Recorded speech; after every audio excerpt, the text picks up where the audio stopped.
তবে আমার একবার আমি কলকাতা যখন ছিলাম থাকতাম আগে খুব পড়াশোনার সূত্রে আলিয়াতে, তো আমার পেটে প্রচণ্ড যন্ত্রণা হচ্ছিল আর প্রচণ্ড জ্বর।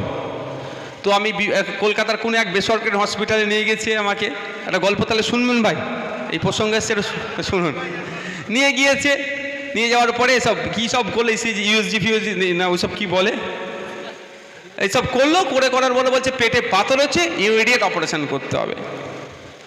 তো আমার আপারা ভাইয়ারা আমাকে তো খুবই ভালোবাসে, বলতে ঠিক আছে অপারেশন হবে, একবার ঘর থেকে তোকে ঘুরিয়ে নিয়ে আসি। সবই আল্লাহ পাকের ইচ্ছা।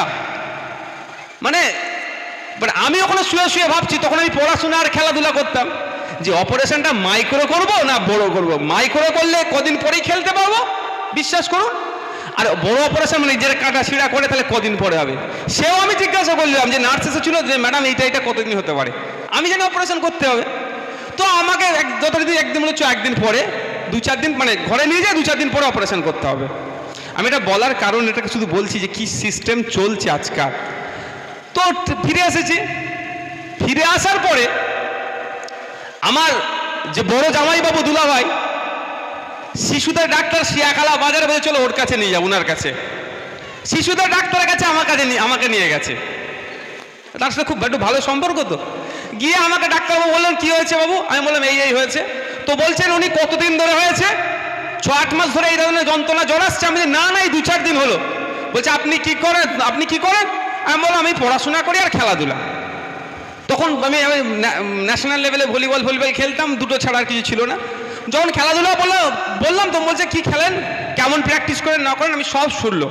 শোনার পরে হেসে বলছে যে আপনার এই রিপোর্টটা ভুল আছে। তখনও কিন্তু রিপোর্ট করায়নি আমার, 2টো ট্যাবলেট দিয়েছিল, একটা জ্বর কমার ট্যাবলেট আর যন্ত্রণা বেশি হলে। আমি বলার কারণ, এখন ডাক্তারদের কাছে গেলে দেখবেন এত ফর্দ করে দিচ্ছে, তাই না? একদম দুনিয়া ফর্দ করে দিচ্ছে, ওই জান বেরিয়ে যাবে। 2টো ট্যাবলেট দিল, বললো 3 ঘন্টা না 2 ঘন্টা খেয়াল নাই, ছাড়া আপনি আপনার জ্বরটা কত হচ্ছে মোটামুটি 12-14 ঘন্টা আপনি মেপে আসবেন 3 দিন পরে।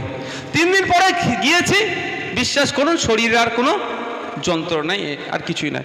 উনি বললেন আপনার মনের বিশ্বাসটা স্থাপনের জন্য বলছি, বড় কোনো ভালো জায়গাতে গিয়ে এগুলো আপনারা একবার ওই যেগুলো যা করেছিল নতুন করে নেবেন। তবে আমি ডাক্তারবাবু বলছি আপনার ওগুলো কিছু ছিল না। বিশ্বাস করুন, ওই ডাক্তারবাবুর বিশ্বাসে এখনো পর্যন্ত কিন্তু আমি ওই দ্বিতীয়বারের জন্য যেগুলো এগুলো করতে হয় আমি করিনি, দিব্যি ঘুরছি। আমার বলার এটা বক্তব্য ঔষধের বিষয়টা। মাত্র 2টো ট্যাবলেট দিয়েছিল, মাত্র 2টো ট্যাবলেট, একটা জ্বরের আর একটা যন্ত্রণা হলে খাওয়ার জন্য। তা আজকাল ডেটে এত, তো চোখের ডাক্তারে গেছে 1 কোটি টাকা ফিস। শুধু আমরা 300-400 টাকা ফিস দিয়ে যাই। তারপরে তাহলে মমতা ব্যানার্জি তার ভাইপোকে বাঁচানোর জন্য, মুসলমানকে বাঁচানোর জন্য, তার ছিল টালির চালা, সে এখন আমেরিকাতে গিয়ে ট্রিটমেন্ট করছে। আর আমি যাকে বিশ্বাস করলাম, ভোটটা দিলাম, আমার চোখটা অপারেশন করবো, ছানি অপারেশন করার আমি জায়গা খুঁজে পাচ্ছি না। যদি এখন চোখের আলো বলে একটা প্রকল্প রাজ্য সরকার বার করেছে, জানেন আপনারা? হ্যাঁ, এখানে এত মানুষ আছে জানেন না? আপনাদের বিধায়ক বলেনি, কেন বলেনি? শুধু 1,21,000 টাকা মাইনে নেবে। চোখের আলো বলে একটা প্রকল্প আছে আমাদের রাজ্য সরকারের, করবেন কি করবেন না আপনাদের ব্যাপার। ওতে রাজ্য সরকার ফ্রিতে এখন ব্যবস্থা করেছে। তবে একটু বলেও রাখি, এই ফ্রিতে গিয়ে মেটিয়াপুরে যে একাধিক মানুষের কিন্তু চোখ নষ্ট হয়ে গেছে, এও অভিযোগ আছে। আমি শুনিয়ে দিলাম ভাই। তখন বললেন না ভাইয়া আপনার কথা শুনে চোখের আলোতে অপারেশন করিয়ে আমার অমুকজন অন্ধ হয়ে গেছে। কারণটাও বলছি, যে ড্রপগুলো দেওয়া হয় একটু দামি ড্রপ দিলেই ওগুলো আর হয় না ক্ষতি। মানে ওখানে এত বড় অসভ্য বড়ের দলেরা মানুষের চোখ এত গুরুত্বপূর্ণ বিষয়, সেখানেও ডুপ্লিকেট মাল ভরে দেয়। বুঝে আসছে ভাই? কার হাতে আপনি দায়িত্ব দিয়েছেন আপনি, যে বিজেপির হাত থেকে বাঁচতে হবে, সম্প্রীতি ঐক্যের সাথে বাঁচতে হবে, তাই না? কিন্তু যাকে দায়িত্ব দিয়েছেন সেই তো শুভেন্দু অধিকারীকে রাতে হয়তো ফেস টাইম করে বলছে তুই রাত্রিরে কালকে এই কথাগুলো বলবি, তারপরে প্রেস কনফারেন্স করে আমি এই বলবো, মানে যুক্তি করে সাপ হয়ে কামড়াচ্ছে আর ওজা হয়ে ঝাড়ার চেষ্টা করছে।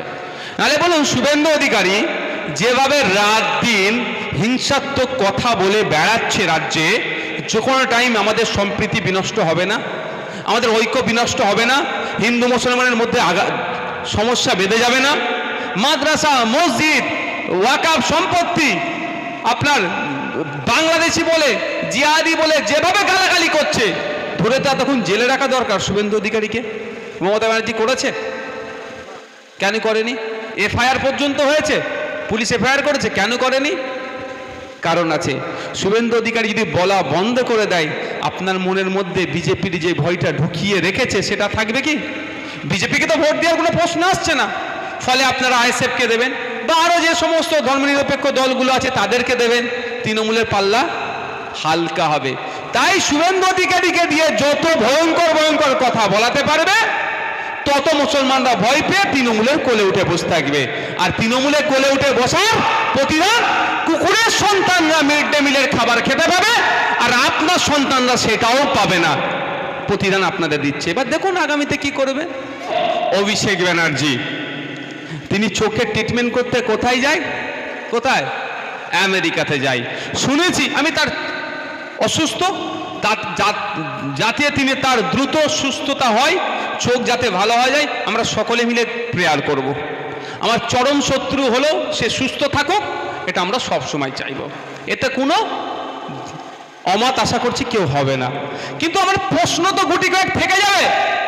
আমার পাড়ার ছেলেটার অর্থের অভাবে চোখের ছানি কাটাতে পারছে না, আর মমতা ব্যানার্জির ভাইপো, যে মমতা ব্যানার্জি 2011 সালের আগে আপনাকে বাঁচাতে এসেছিল, আপনার চোখের ছানি অপারেশন এখন করতে পারছেন না, আপনাকে বাঁচাবার নামে ভাইপো চলে যাচ্ছে আমেরিকাতে চোখের ট্রিটমেন্ট করতে। যে হসপিটালে, যে প্রতিষ্ঠানে ট্রিটমেন্ট করে, তার ফিস শুধু শুনেছি 1 কোটি টাকা। ক টাকা? 1 কোটি টাকা শুধু ফিস, ঔষধ নিন না। আমরা তো ট্রিটমেন্ট করতে যাই, 200 টাকা 250 টাকা 400 টাকা ফিস দিতে হয় না? তারপর তো এক গাদা ওষুধ আসে। আমি ডাক্তারদের খারাপ বলছি না, তবে আমার একবার, আমি কলকাতা যখন ছিলাম, থাকতাম আগে খুব পড়াশোনার সূত্রে আলিয়াতে, তো আমার পেটে প্রচণ্ড যন্ত্রণা হচ্ছিল আর প্রচণ্ড জ্বর। তো আমি কলকাতার কোনো এক বেসরকারি হসপিটালে নিয়ে গেছে আমাকে। একটা গল্প তাহলে শুনবেন ভাই, এই প্রসঙ্গে সেটা শুনুন। নিয়ে গিয়েছে, নিয়ে যাওয়ার পরে সব কী সব করলো, ইউএসজি ফিউএসজি না ওইসব কী বলে, এইসব করলো, করার বলে বলছে পেটে পাথর হচ্ছে, ইমিডিয়েট অপারেশন করতে হবে। তো আমার আপারা ভাইয়ারা আমাকে তো খুবই ভালোবাসে, বলতে ঠিক আছে অপারেশন হবে, একবার ঘর থেকে তোকে ঘুরিয়ে নিয়ে আসি। সবই আল্লাহ পাকের ইচ্ছা। মানে আমি ওখানে শুয়ে শুয়ে ভাবছি, তখন আমি পড়াশোনা আর খেলাধুলা করতাম, যে অপারেশনটা মাইক্রো করব না বড় করব। মাইক্রো করলে কদিন পরেই খেলতে পারবো, বিশ্বাস করুন। আর বড় অপারেশন মানে নিজের কাটা ছিঁড়া করে, তাহলে কদিন পরে হবে। সেও আমি জিজ্ঞাসা করলাম, যে নার্স এসেছিল, যে ম্যাডাম এইটা কতদিন হতে পারে, আমি জানি অপারেশন করতে হবে। তো আমাকে যতদিন একদিন বলেছ, একদিন পরে 2-4 দিন, মানে ঘরে নিয়ে যায় 2-4 দিন পরে অপারেশন করতে হবে। আমি এটা বলার কারণ, এটাকে শুধু বলছি যে কি সিস্টেম চলছে আজকাল। তো ফিরে এসেছি, ফিরে আসার পরে আমার যে বড় জামাইবাবু দুলাভাই, শিশুদের ডাক্তার শিয়াখালা বাজারে বলে চলো ওর কাছে নিয়ে যাও, ওনার কাছে। শিশুদের ডাক্তারের কাছে আমাকে নিয়ে গেছে। তার সাথে খুব একটু ভালো সম্পর্ক। তো গিয়ে আমাকে ডাক্তারবাবু বললেন কি হয়েছে বাবু? আমি বললাম এই হয়েছে। তো বলছেন উনি কতদিন ধরে হয়েছে? 6-8 মাস ধরে এই ধরনের যন্ত্রণা জ্বর আসছে। আমি না এই 2-4 দিন হলো। বলছে আপনি কি করেন? আমি বললাম আমি পড়াশোনা করি আর খেলাধুলা। তখন আমি ন্যাশনাল লেভেলে ভলিবল খেলতাম, দুটো ছাড়া আর কিছু ছিল না। যখন খেলাধুলা বললাম, তো বলছে কি খেলেন, কেমন প্র্যাকটিস করেন না করেন, আমি সব শুনলো। শোনার পরে হেসে বলছে যে আপনার এই রিপোর্টটা ভুল আছে। তখনও কিন্তু রিপোর্ট করায়নি আমার, 2টো ট্যাবলেট দিয়েছিল, একটা জ্বর কমার ট্যাবলেট আর যন্ত্রণা বেশি হলে। আমি বলার কারণ, এখন ডাক্তারদের কাছে গেলে দেখবেন এত ফর্দ করে দিচ্ছে, তাই না? একদম দুনিয়া ফর্দ করে দিচ্ছে, ওই জান বেরিয়ে যাবে। 2টো ট্যাবলেট দিল, বললো 3 ঘন্টা না 2 ঘন্টা খেয়াল নাই, ছাড়া আপনি আপনার জ্বরটা কত হচ্ছে মোটামুটি 12-14 ঘন্টা আপনি মেপে আসবেন 3 দিন পরে। 3 দিন পরে গিয়েছি, বিশ্বাস করুন শরীরে আর কোনো যন্ত্রণাই আর কিছুই নাই। উনি বললেন আপনার মনের বিশ্বাসটা স্থাপনের জন্য বলছি বড় কোনো ভালো জায়গাতে গিয়ে এগুলো আপনারা একবার ওই যেগুলো যা করেছিল নতুন করে নেবেন। তবে আমি ডাক্তারবাবু বলছি আপনার ওগুলো কিছু ছিল না। বিশ্বাস করুন ওই ডাক্তারবাবুর বিশ্বাসে এখনো পর্যন্ত কিন্তু আমি ওই দ্বিতীয়বারের জন্য যেগুলো এগুলো করতে হয় আমি করিনি, দিব্যি ঘুরছি। আমার বলার এটা বক্তব্য ঔষধের বিষয়টা। মাত্র 2টো ট্যাবলেট দিয়েছিল, মাত্র 2টো ট্যাবলেট, একটা জ্বরের আর একটা যন্ত্রণা হলে খাওয়ার জন্য। তা আজকাল ডেটে এত তো চোখের ডাক্তারে গেছে 1 কোটি টাকা ফিস, শুধু আমরা 300-400 টাকা ফিস দিয়ে যাই। তারপরে তাহলে মমতা ব্যানার্জি তার ভাইপোকে বাঁচানোর জন্য, মুসলমানকে বাঁচানোর জন্য তার ছিল টালির চালা, সে এখন আমেরিকাতে গিয়ে ট্রিটমেন্ট করছে। আর আমি যাকে বিশ্বাস করলাম, ভোটটা দিলাম, আমার চোখটা অপারেশন করবো, ছানি অপারেশন করার আমি জায়গা খুঁজে পাচ্ছি না।